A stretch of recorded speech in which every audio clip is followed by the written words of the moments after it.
Hey, what's up, everybody? It's Jason Bowler. Welcome back to Toma. We're taking on middle age. We're talking about how to be the best versions of ourselves and what that looks like. And so today's episode 24, is going to be centered around outgrowing rooms. So as we grow, we're going to start outgrowing some of the rooms that we're in. So there's a moment in a man's life that nobody warns us about. Nothing blows up. There's no big dramatic end. You just walk into a room that you've been in 100 times before and something doesn't feel right. Conversations feel a little bit smaller. The jokes aren't landing the same.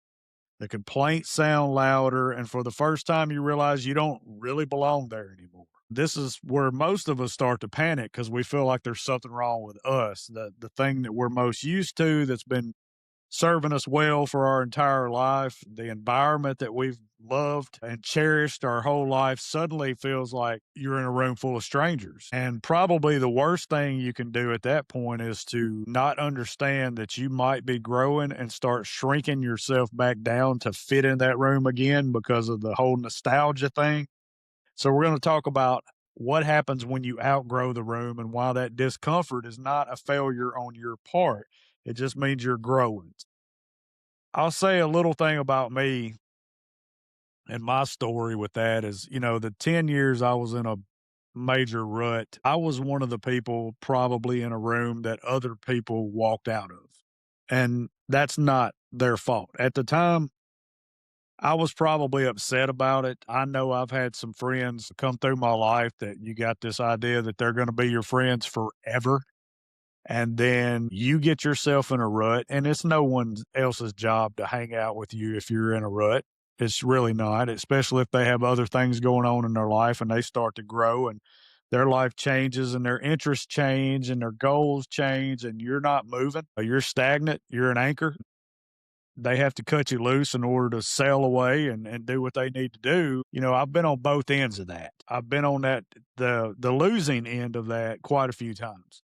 And so now maybe I start to be on the other side of that, but that's neither here nor there. The point is, if you start growing, if you start changing and trying to create better habits for yourself and try to be the best version of yourself you could be, inevitably, unless you've been the weakest link the entire time and everybody else has already done growing, which I find hard to believe, you're going to end up being in rooms where you don't necessarily feel comfortable anymore. And you don't dislike the people, don't have any hard feelings towards them. You don't think you're better than them. It's just you're not where you are in your life at that time. Now that you're growing and you're coming up is just not compatible with the rooms that you used to be in. So when you get to that point, you're going to deal with what we call the awkward middle. Okay.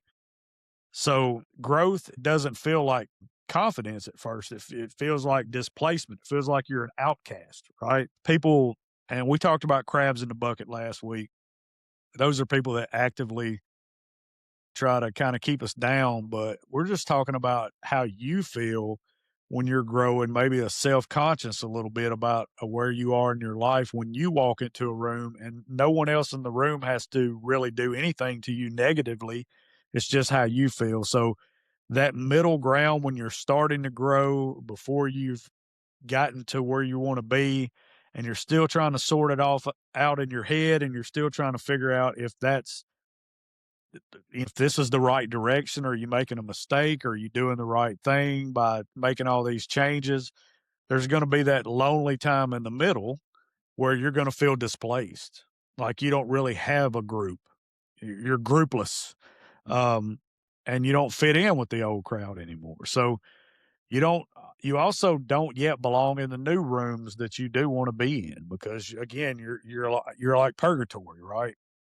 You no longer fit in the rooms that you're leaving, but you haven't earned the right to be in any other room. So that's the time when you're going to have to really be strong and stand on your own because that's when most men give up. They stall and they don't continue to move forward. And we don't necessarily quit growing because it's hard. We quit because it's lonely.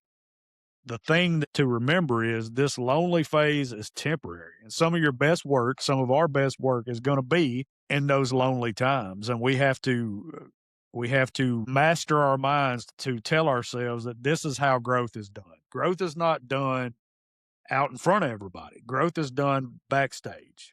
Growth is done in dark corners, just you and your brain and whatever you're trying to do. And it is lonely because everybody wants to be validated. So what you want is for people to constantly be standing behind you, preferably people in the rooms that you're trying to get into, saying, "Hey, yeah, you can do it. Come on, keep going and you'll be in our room. Keep going." But those people don't care if you're in their room or not until you've earned the right to be in the room. They're not gonna come back and check on you and make sure you're heading in the right direction, right? And then the room you just tried to leave or you're leaving, those people, they don't necessarily understand what you're doing anyway, so they're not gonna purposely push you where you're trying to go. You have to be able to do it yourself.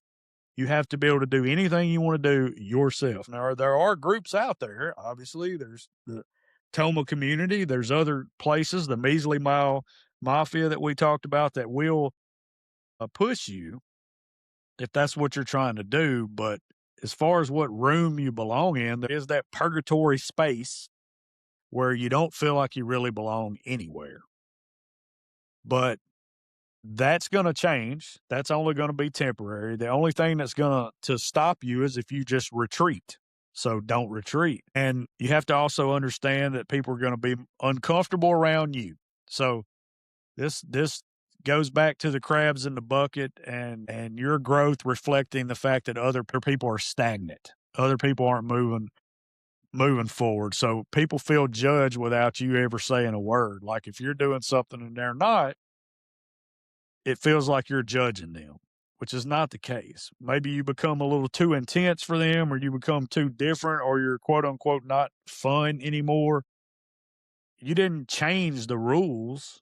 The rules are always the rules. You just stop pretending not to know what the rules were. And some people don't want you to fail. They just don't want you to leave, right? They just don't want you to see you walk out the door of that room. I understood why I was being left in a room because they were growing and I wasn't, but it still hurts, right? So you have to keep that in mind too. We're not out to hurt anybody's feelings. We're not out to disown anyone or anything like that. It's just one of those things where every man has his own path. If the path you choose is the path of growth, get ready to be lonely, right?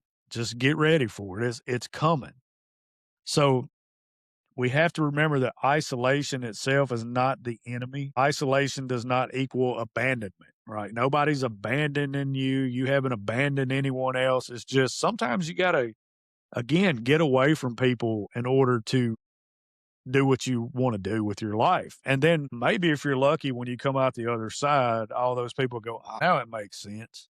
Now I get it," and you haven't hurt anybody's feelings. But sometimes solitude is where our identities harden. And this is where we start having trust in ourselves. Self trust gets built in solitude because we learn to rely on ourselves more than we rely on validation or fitting in or any of that stuff. So, before a man can truly find his people, he usually has to survive a season or two without anybody, which is why we need to learn. And next episode will be about marching to the beat of our own drum. And then the next episode, we're going to speak with someone who does all of this, who is more comfortable with isolation if it means doing the things he wants to do, and more comfortable marching to the beat of his own drum. And this guy probably has more friends than anybody I've ever met in my life, but he does do things his way. He is very much a Frank Sinatra about the way he does things. And so that's just something to keep in mind is we have to understand that we're going to have to walk out of rooms. We're going to have to walk out of rooms in order to enter other rooms. And those rooms that we're walking out of are going to be sometimes full of people we really care about, people we don't necessarily want to leave, people whose company we enjoy thoroughly, but people who are not going in the same direction that we're going. And in order for us to get where we're going, we have to say bye, at least temporarily. We have to walk out the door. And there's a hallway, and that hallway is lonely, and that hallway is where you want to give up and turn around and go back to the room you just left because you don't necessarily know what's through that other door that you're looking at, that you're going towards. But what I've found is what's through that other door is a better place to be. And the reason I say that is because you can still turn around and go back and visit that other door and say hi to those people if you want to, but you're getting the daily benefit of being in that new room where growth is an expectation. Okay, it's not a magical thing. You're around people who think the way you think about things, where they're all trying to get their bodies right. They're all trying to watch their mental health. They're all trying to make sure that they're not giving in to substances to the point of it controlling them versus them controlling it. Where people want to talk about important things and big concepts and big theories and instead of the bickering or whatever goes on social media, where people have things to say, things that are important, right? That's what we're trying to get to, is we want to be around people that make us better, but they're not just going to let us in. We have to do the work to get in that room. And the whole time we're doing that, we can always invite people from the room we just left to follow us down the hallway and join in on the party, right? We don't have to start hating those people or quit liking those people. It's just, if you're going to grow, if you're used to being around other people who haven't shown any indication that they care about growing at all, and you decide to step out and grow, you're going to be doing it alone. That's it. So just putting that out there. If you feel like you don't fit in anymore, that could be a good thing. It just means you're moving forward, right? So don't ever shrink just to stay invited to the party. Don't apologize for changing, and don't confuse loneliness with failure. You're not a failure just because you're lonely. That's when the growth is really going to be happening, and you may not see it for a while. So next week we're going to talk about what it actually takes to march to the beat of your own drum, even when no one else is clapping. We'll see you next week. This is Toma taking on middle age.